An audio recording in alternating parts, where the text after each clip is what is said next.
في ماتشات كل احداثها بتكون حشو مش اكتر، والمهم فيها النتيجه النهائيه.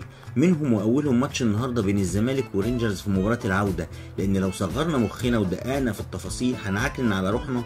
فعشان ما تحرقش في دمك من تكرار نفس الكلام كل ماتش ومفيش حاجه بتتغير، تقف قصاد المرايه وتقول الزمالك في دوري المجموعات، ولما يجي وقتها يحلها حلال.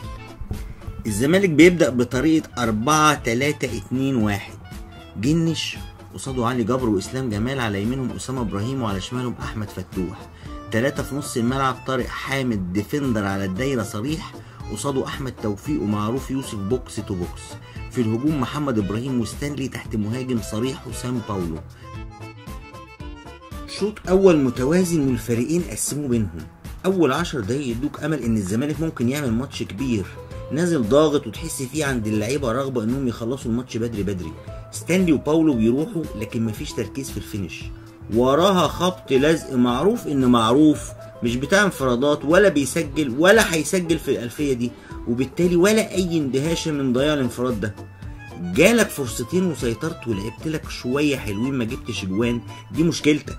وبالتالي السيناريو ماشي طبيعي زي ما الزمالك متعود انه يبقى راكب الماتش ومسيطر، وفجأة يقع رتم المباراة فجأة وبدون مقدمات، ويبدأ يتحايل على الخصم انه يركب مكانه.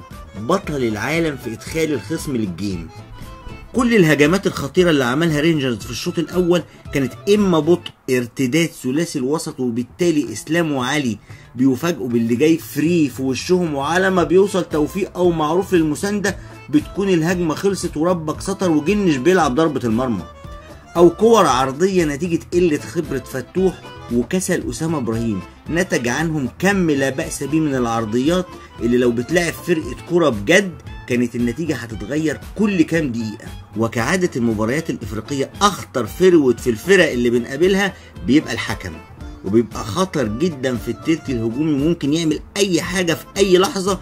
وفي الكرة دي ربك اللي سطر وجنش كان موجود. وواحدة واحدة موضوع انك توصل للجون بدأ يقل، لان اساسا مفيش صانع العاب يوصل باولو او ستانلي للجون، مفيش ايمن، مفيش مصطفى.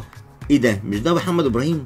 محمد ابراهيم من ساعة ما رجع من الاصابة وهو زي النسمة ولا تحس بيه، ومع ذلك حلمي مصمم عليه كل ماتش، وللأسف محمد مش عارف يجيب حتى مستواه قبل الاصابة، مش مستواه ساعة ما راح البرتغال.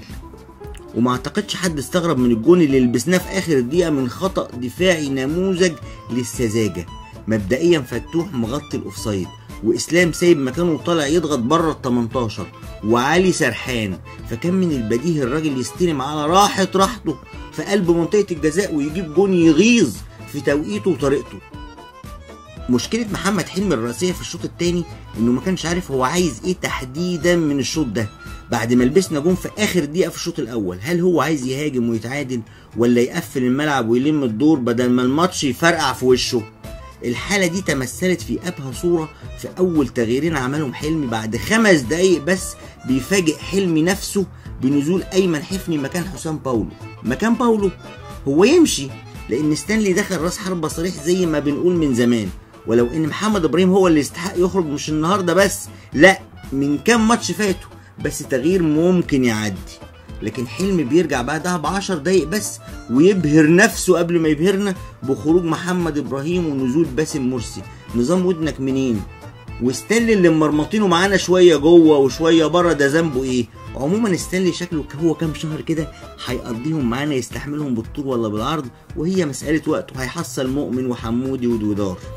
الشوط الثاني باختصار هو شوط جنش بلا منافس، شال كور من كل الاتجاهات، لو كانوا دخلوا محدش يقدر يلومه، وكانت هتبقى ليله يا عمده. ومفيش اي تكتيك ممكن نتكلم عليه، القصه كلها كفاح ورجوله لعيبه في الملعب مش اكتر. بس هو فعلا ما ينفعش، والله ما ينفع، 3 بالله العظيم ما ينفع انك بتلاعب فريق من اسبوع بالظبط كان ممكن بشويه تركيز ومن غير افتكاسات تكسبه 6-7 مستريح، وتيجي النهارده لولا ستر ربنا وتألق جنش كان ممكن تشيل منه 5. بالله عليكم فين المنطق في اللي بيحصل ده؟ انتوا عارفين لولا جون باسم اللي قتل المباراه فعليا، لو كانت النتيجه 2-0 وفاضل 5 دقايق وده حصل فعليا ان رينجرز جابوا الجون التاني، كان زمان فريق رينجرز بجمهوره بالحكم مولعين فينا وطالعين جماعه كده لدور المجموعات غصب واقتدار. بس ربك كبير. ملاحظتين مهمين، اولهم ايمن حفني في الفتره الاخيره حرفيا هو رتم الزمالك، ورتم الزمالك هو ايمن حفني، ممكن يعمل لك اي حاجه في اي وقت بدون مقدمات لا بقى يا ايمن ما ينفعش كده، احنا عندهم يا ابني وضيوف عليهم وبين جمهورهم، انت بتعرض حياتك وحياه البعثه كلها للخطر كده. ده بيرقصوا وبيفرج عليه خلق الله والمسافه بينهم 2 كيلو، مفتري والله. الحاجه التانيه، باسم نزل سخن النهارده وجاب جون على عيني وعلى راسي، بس يا ريت من فضلك بليز شيل من دماغك خالص انك بتعرف تشوط فاولات من على ال18، وانسى الفاول اليتيم اللي جبته في الجونه من 3 سنين عشان احنا بندفع ثمنه لغايه النهارده. الزمالك وصل دوري المجموعات بس، وبعدين هو ده السؤال، ممكن يعمل ايه مع الاسماء دي بالفكر ده والطريقه والعند اللي احنا فيه؟ ربنا يستر.